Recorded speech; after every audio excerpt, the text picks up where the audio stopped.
జమ్మూ కశ్మీర్ పాంపోర్లోని ఈడీఐ భవనంలో 3 రోజులుగా ఉగ్రవాదులు భద్రతా బలగాల మధ్య జరిగిన ఎదురుకాల్పులు ముగిశాయి. 2 ముష్కరులను మట్టుబెట్టినట్లు ప్రకటించిన సైన్యం వీరిద్దరూ లష్కరే తోయిబాకు చెందిన వారుగా అనుమానిస్తున్నట్లు తెలిపింది.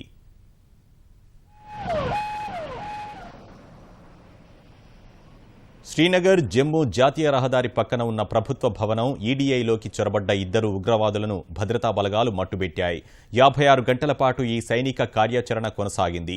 భవనంలోని 50 గదులను నిశితంగా పరిశీలించిన అనంతరం సైనిక చర్య ముగిసినట్లు అధికారులు ప్రకటించారు.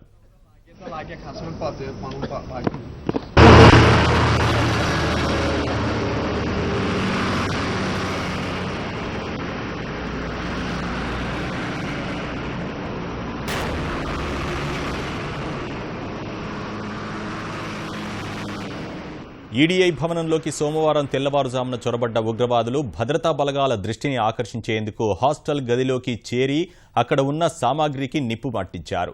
భవనం నుంచి పొగ రావడం చూసి నిమిషాల వ్యవధిలో అక్కడకు చేరుకున్న భద్రతా బలగాలు ఉగ్రవాదులపై కాల్పులకు దిగాయి. తొలుత ముష్కర్లు జరిపిన కాల్పుల్లో ఒక జవానుకు గాయాలయ్యాయి. ఇరు వర్గాల మధ్య 56 గంటల పాటు పోరు సాగింది.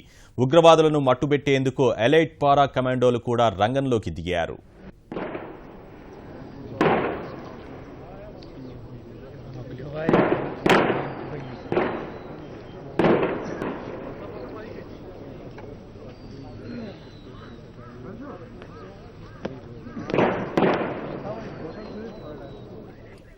యాభై 56 గంటల పాటు కొనసాగిన ఎదురుకాల్పుల్లో 2 ముష్కరులను సైన్యం హతమార్చింది. ఒక ఉగ్రవాదిని నిన్న సాయంత్రమే మట్టుబెట్టగా మరొక ముష్కరుడిని ఇవాళ కాల్చి చంపినట్లు అధికారులు వెల్లడించారు.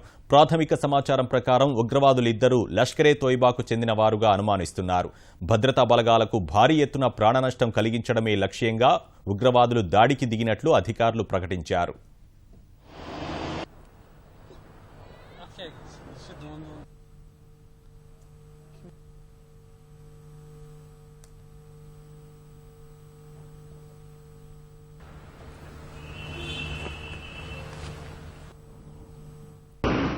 ఉగ్రవాదులు భద్రతా బలగాల మధ్య జరిగిన కాల్పుల్లో ఈడీఐ భవనం తీవ్రంగా దెబ్బతింది. ఈ ఏడాది ఫిబ్రవరిలో కూడా ఇదే భవనంలోకి చొరబడ్డ ఉగ్రవాదులు 5 జవాన్లు ఒక పౌరుడిని పొట్టనబెట్టుకున్నారు. అప్పట్లో 2 రోజుల పాటు వారితో పోరాడిన భద్రతా బలగాలు 3 ముష్కరుల్ని మట్టుబెట్టాయి.